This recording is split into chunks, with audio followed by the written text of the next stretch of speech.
ये इसको मैं बंद कर दूं?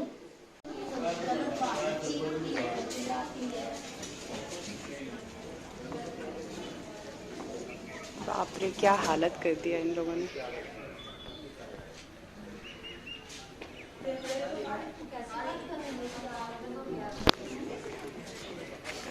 साबरमती है।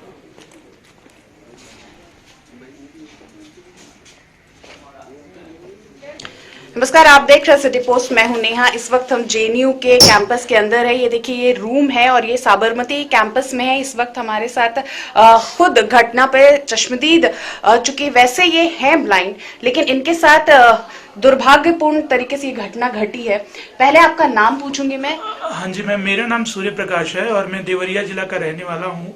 मैं बचपन से दिल्ली में पढ़ रहा हूँ। Graduation Saint Stephen's College, master मैंने जेएनयू से किया है और अभी मैं रिसर्च कर रहा हूँ।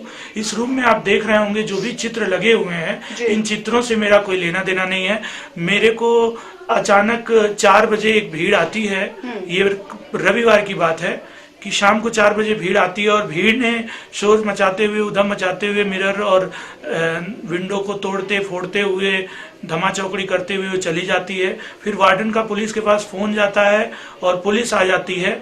और फिर जब 6:45 बजे, ये जो जान माल का नुकसान हुआ है, ये समय है 6:45 बजे, 6:45 पे 6:45 पे एक बहुत जोर से शोर शुरू होता है। मैं अंदर ईयरफोन लगा के पढ़ रहा था। ये जो आप चेयर देख रहे हैं, ये चेयर उस समय यहाँ पे थी। ईयरफोन लगा के मैं पढ़ाई कर रहा था और सारे लोग माँ बहन की गालियां देते हुए, उधम मचाते हुए, नारेबाजी करते हुए एक दूसरे को तोड़ रहे हैं, फोड़ रहे हैं। ये तो ठीक है, ये तो हम समझ चुके हैं कि हिंसक घटना रही, लेकिन घटना की मूलतः जो कारण है वो क्या रहा, क्यों ये घटना घटी है? और चूंकि आप प्रोटेस्ट बहुत लंबे समय से फीस बढ़ोतरी के लिए कर रहे हैं, फिर क्या हो गया लेफ्ट और राइट के बीच में, और इसमें आम बच्चे कैसे घसीटे जा रहे हैं? मैम, आम बच्चे वो घसीटे जा रहे हैं जैसे गेहूं के साथ घुन भी पिसता है, आपने एक कहावत सुनी होगी। उसी तरह हम लोग, किसी राजनीति पार्टी से लेना देना कुछ नहीं होता है। मैं रिसर्च कर रहा हूँ, पैरेलल मेरा यूपीएससी की तैयारी पर भी मेरा फोकस है। मैं और यूपीएससी की तैयारी करने वाले बंदे के पास नहाने धोने की भी फुर्सत नहीं होती है, तो आप समझ सकती हैं कि वो बंदा कितना राजनीति में अपने आप को दखल देता होगा या उसमें इन्वॉल्व किया होगा। तो मैं वो जो मेरे साथ घटना घटित हुई, मैं उसको अपने दर्शकों को बताना चाहता हूँ कि जब वो गालियां देते हुए मेरे दरवाजे के बगल में विंडो को तोड़ा, तो मैं अंदर से कुंडी लगा दिया। और कुंडी लगाकर हर व्यक्ति अपने रूम में सुरक्षित अपने आप को समझता है, तो मैं बिल्कुल अचेत अवस्था में था।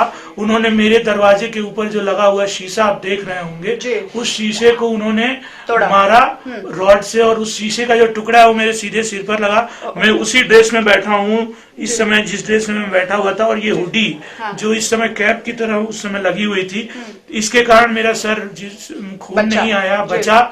और उसके बाद वो दरवाजा को तोड़कर सीधे अंदर आते हैं और तोड़ने के बाद वो गालियां देते हुए मेरे ऊपर उन्होंने वार किया। तो मैं अपने सर और लैपटॉप को बचाने के चक्कर में पीठ पे उन्होंने कई रॉड मारे और मेरा अभी भी पूरा शरीर फूला हुआ है।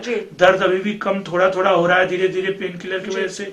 बाजू में पूरी स्वेलिंग है, आप चाहे तो देख सकती हैं। सूर्या, लड़ाई किस वजह से थी? रजिस्ट्रेशन की वजह से थी? आप लोग रजिस्ट्रेशन करने वाले थे, जिसकी लेफ्ट आपको रोक रहे थे, राइट उसमें राइटिस्ट कुछ बच्चे चले गए रजिस्टर करने के लिए। लड़ाई किस वजह से हुई? मैम, ये कुछ भी नहीं पता। रजिस्ट्रेशन पिछले 3 दिनों से रुका हुआ था।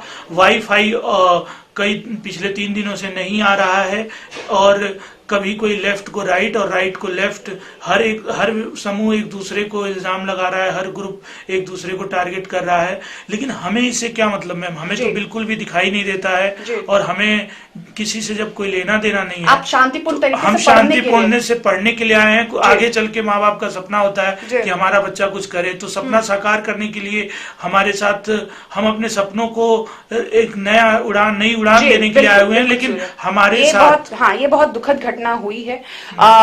कम से कम इंसान को ये समझना चाहिए कि कौन किसको वो मार रहा है, किसकी गलती है, किसकी गलती नहीं है। और इस तरीके से किसी नेत्रहीन के साथ इस तरीके से करना, ये निंदनीय ही नहीं है, ये बिल्कुल अक्षम्य है। अक्षम्य अपराध है मैम। और मैं कहना ये चाह रहा हूँ कि जब मुझे चोट लगी वो दारू पीकर आए हुए थे, और आप जानती हैं किसी पार्टी, किस खास पार्टी के थे मैम, ये मैं नहीं बता सकता। सारे अडल्ट थे। उसमें ब्लाइंड, उसमें आंख वाली कोई लड़की भी थी जो कह रही है अंधा है तो क्या हुआ, मारो साले को। अच्छा। और दारू पी रखे थे। नशे में व्यक्ति डर और दया दोनों को खो देता है। वो निडर होकर निर्दयता से मार रहे थे मैम। और उसके बाद जब मैंने 100 नंबर पे पुलिस को कॉल किया तो कह रहे हैं पीटो, पहले पिट लो फिर हम आएंगे, तुम्हारी मटर गश्ती तुम लोग की चल रही है। हाँ। अंधे हो तो क्या हो गया। अच्छा। जेएनयू में हो और देशद्रोही हो तुम लोग।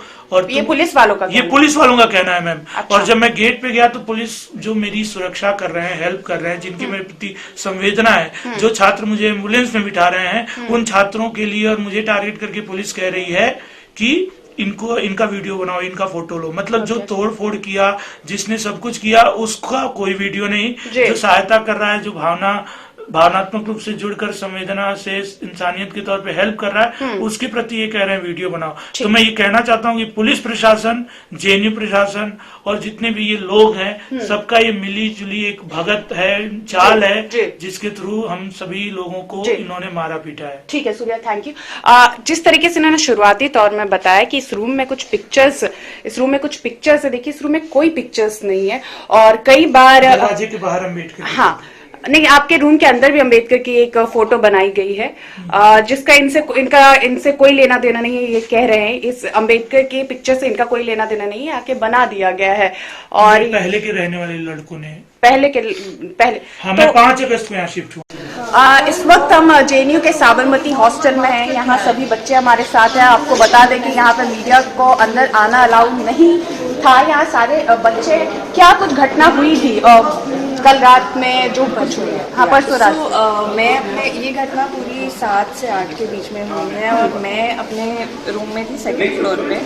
तो मेरे रूम का balcony directly faces the boys wing का बालकनी एरिया। सो क्लियरली बहुत जोर जोर से सडनली श्रिल वॉइसेस आने लगी, काश टूटने की आवाज़ें आने लग गई थी एंड लोग चिल्ला रहे थे, like all sorts of slurs, abuses and एकदम एक हैवॉक क्रिएट करने वाली आवाज़ें आ रही थी। तो immediately I gathered 2 more girls on my floor और हम लोग नीचे गए। लेकिन नीचे इतना ग्राउंड फ्लोर पे कंफ्यूजन था, मास्क पहने हुए लोग दिख रहे थे with really dangerous weapons in their hand. तो हम 3 बार कंप्लीटली 3 बार ऊपर जाके नीचे आए फुल स्पीड में। We had to lock ourselves with double locks in our room and sit there just quietly with hearing everything for 15-20 long minute जब तक ये हुआ। And when everything was over और हम नीचे आए तो the mess was completely vandalised. Office पूरा टूट चुका था और सारे दरवाजे, जितना भी ग्लास का मटेरियल था कॉमन एरिया में, सब टूट चुका। क्या मुद्दा क्या रहा है इस चीज के पीछे? क्यों ये अचानक से क्यों दहशतगर्दी कर दी? एक्चुअली ये जिस तरह का ये हुआ है incident, this is something very unprecedented in history of JNU. JNU हमेशा से एक पीसफुल कैंपस रहा है और ज़्यादा से ज़्यादा जब भी एक छोटी मोटी वायलेंस की घटना हो, दैट इज ऑन इंडिविजुअल और पर्सनल लेवल। इस लेवल का, इस इंटेंसिटी का कभी कुछ हमने देखा नहीं है as my memory of past 7 years goes in this campus. लेकिन जिस तरह से हुआ था उससे 2 ही चीज़ हम सेंस कर सकते हैं। या तो वो हमें कम्प्लीटली डरा देना चाहते हैं और जिस तरह से लोग अपना सामान बांध के वापस अब घर की तरफ लौट रहे हैं, या तो वो ये चाहते हैं, या तो इस तरह का इंटेंशन था उस मॉब का कि सामने से भी वायलेंस उतना ही आए और एक ऐसी सिचुएशन क्रिएट हो जाए जामिया में, जेएनयू में, एक भय वाला, वो चाहते एक ऐसा कंफ्यूजन एंड केओस क्रिएट हो जाए जिससे जो जामिया में हमने कुछ दिनों में देखा, एएमयू में देखा, वैसी सिचुएशन वापस नहीं। उनका इंटेंशन नहीं था। और आप ये बताइए कि यहाँ क्या पहले आप लंबे समय से होंगे, क्या पहले ऐसे कभी सिचुएशन आप इतने डरे सहमे? इतना वायलेंट सिचुएशन मुझे नहीं पता पहले कभी हुआ है वो कैंपस में। मैं 4 साल से आऊँ तो only other violent incident that I remember is October 2016 when Najib was beaten up brutally by the same। वो कश्मीर वाली जो मुद्दा उठा था? नहीं। देखिए आप मीडिया वाले भी अपडेटेड नहीं हैं। जो नजीब अहमद जो JNU से डिसअपियर किया गया है अक्टूबर 2016, तब इतना वायलेंस हुआ था लेकिन वो एक पर्टिकुलर स्टूडेंट के खिलाफ हुआ था और उस हॉस्टल में थोड़ा टेरर फैला था और अगले दिन से वो गायब है और अभी तक 3 साल हो गए हमें नहीं मिला है। तो वो उस इंसिडेंट के अलावा मुझे इन लास्ट 3 इयर्स में ऐसा इतना बड़ा वायलेंट सिचुएशन नहीं पता है। अब मुझे एक और चीज़ बताइए, हर एक कॉलेज में अंदर में 2 गुट होते हैं, झगड़े होते ही हैं। कई बार चूंकि युवा है तो एक्शन में कुछ ना कुछ गलत चीज़ होती है, ये हर कॉलेज में। क्यों JNU बार-बार? यहाँ पे नहीं होता है, that's exactly what I am telling you. यहाँ पे उस तरह का जब भी होता है इट्स एन आइडियोलॉजिकल फाइट और वो आइडियोलॉजिकल फाइट पॉलिटिकल डिस्कोर्स से करते हैं।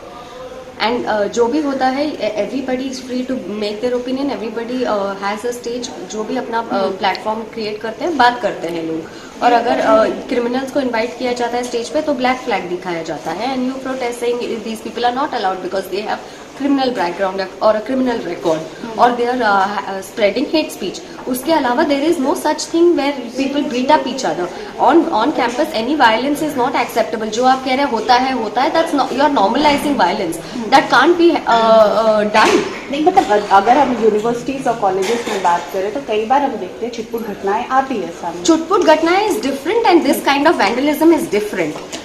This kind of vandalism or what happened in Jamia by police is very different. And you cannot equate all of this to chutput scuffles. क्या मतलब क्यों इतनी बड़ी चीजें हो गई, इसके पीछे सबसे बड़ी रीजन क्या है? एक तो मुझे लगता है कि अगर 70 दिनों से हमारा पीसफुल प्रोटेस्ट रहा है फी हाइक को लेकर, आई डोंट थिंक 71 डे को हमको ये वायलेंट प्रोटेस्ट करने का कोई जरूरत है। तो इट्स नॉट जो ये एडमिनिस्ट्रेशन दिखाना चाहता है कि it's agitating students who are creating the violence, it's not true. अगर 70 डेज हम खींच चुके हैं, हम और 10 डेज खींच सकते हैं और 5 दिन खींच सकते हैं। तो हमें इतना कोई who is feeling the pressure? It is the administration that is feeling the pressure, right? Because they want to end the deadlock and they are not ending the deadlock by dialogue, and hence it has to end somehow. So that is one thing that I see. Second thing I see is the only opposition to this government is students, and they want to kill all the students across campus in terms of not maybe physically in some time, but at least not allow their voices to come out as of now. जी, बहुत बड़ी बात इन्होंने कही है कि जरूर ये पिछले 70 दिनों से प्रोटेस्ट कर रहे हैं फीस हाइक को लेके जो JNU में चल रहा है, और ये जो फीस हाइक को लेके प्रेशर ये लगातार एडमिनिस्ट्रेशन पे बना रहे हैं, गवर्नमेंट पे बना रहे हैं, और कहीं ना कहीं जो इनका कहना है, जो आम JNU स्टूडेंट का कहना है कि प्रेशर जब एडमिनिस्ट्रेशन और गवर्नमेंट पे बन रही है तो वो अब चाहते कि यहाँ के बच्चों का आवाज को किसी तरीके से दबा सके, फिजिकली या फिर मेंटली कोई भी प्रेशर की तरह ये आवाज को दबाए। जिस तरीके से सुबह से मैं JNU में हूँ और घूम रही हूँ, इंटरनली माहौल काफी शांत से, कुछ अभी इस तरीके मुझे नहीं देखने को मिला है कि बच्चों में किसी तरह की कोई फाइट हो रही हो, कहीं कुछ हो। हाँ, लेकिन जब हॉस्टल्स के अंदर आप आते हैं, जिस तरीके से मैं हॉस्टल्स के अंदर हूँ, साबरमती में जो विजुअल हम आपको दिखा रहे हैं कि किस तरीके से कांच टूटे हुए हैं, बिखरे हुए हैं, बच्चे डरे हुए हैं, सारे बच्चे रूम में हैं, कई बच्चे कैमरे पे के सामने नहीं आना चाह रहे हैं, खुद को छिपा रहे हैं कि हम नहीं बोलेंगे, हम कहीं ना कहीं टारगेट हो जाएंगे, और कई बच्चे हिम्मत करके आ रहे हैं बोलने में, तो उनके अंदर जबरदस्त आक्रोश आपको सरकार और एडमिनिस्ट्रेशन के खिलाफ देखने को मिल रही है, जो जिस तरीके से हम बातचीत करके दिखा रहे हैं। JNU में फिलहाल किसी ना किसी तरीके से हम कहें एक जो हम ये कह सकते हैं कि जो दिख रहा है वो शांति है, लेकिन अंदर ही अंदर कहीं ना कहीं बच्चों में अशांति भी है। वो अपने लिए जरूर स्टैंड ले रहे हैं, खड़े हो रहे हैं, और फीस हाइक को लेके वो लगातार प्रोटेस्ट पे ही रहेंगे, जिस तरीके से लोग कह रहे हैं। और जो ये फाइट थी, वो जो आम लोगों से, जो आम बच्चों से बातचीत करने से पता चली, वो सिंपल सी फाइट ये थी कि जो लेफ्ट है वो नहीं चाहता था कि बच्चे रजिस्ट्रेशन करें, लेकिन ABVP के कुछ छात्र जाकर रजिस्ट्रेशन कर देते हैं। इस बीच में दोनों के बीच में झड़प होती है, और ABVP जो है वो बदला लेने के लिए लेफ्ट के स्टूडेंट से बदला लेने के लिए बाहर से बच्चे बुलवाते हैं और हमला करवाते हैं। ये बात थी, और ये बात खींचते खींचते एक मुद्दा बन गया, और इसके बाद जो है खुद आप देख सकते हैं, अर्शी घोष का वीडियो हम आपको दिखा रहे किस तरीके से वो लहूलुहान है, और भी बच्चे किस तरीके से मारे पीटे गए हैं, और साथ में हॉस्टल्स की क्या हालात है। लगातार खबरों के लिए आप सिटी पोस्ट के साथ बने रहे। सिटी पोस्ट हर खबर आप तक पहुंचाता रहे।